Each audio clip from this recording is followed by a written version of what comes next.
Little Storyteller. Chloe's room was a colorful jungle of toys and clothes. A fluffy bunny with one floppy ear rested halfway under a pile of building blocks. A bright red race car lay on its side near a mountain of soft sweaters.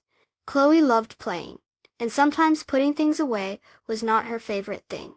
One sunny morning, Chloe skipped happily into her room. She was excited to play with her sparkly purple unicorn.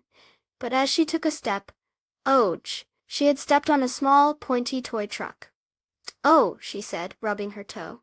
Chloe looked around at all the toys scattered on the floor. The fluffy bunny seemed to be looking at her with its one good eye. The red race car looked lonely on its side.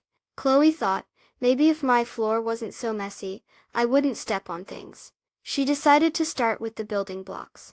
She found their big blue box and started putting each colorful block inside. Clink, clink, clink went the blocks as they tumbled into the box. Next, she gathered all her soft clothes. She folded the fluffy sweaters into neat squares and placed them in her dresser. The mountain of clothes disappeared, and now she could see the wooden top of her dresser. Chloe carefully picked up the red race car and placed it in her toy car garage. She tucked the fluffy bunny into its cozy bed in the toy shelf. Soon, all the toys had their special places.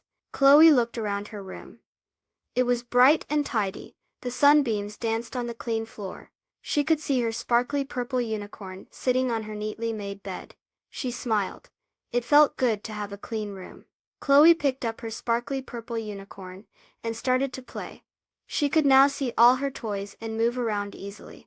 Having a clean room made playtime even more fun. Did you know that when everything has its place, it's easier to find what you need and you have more space to play? Please subscribe. Thank you.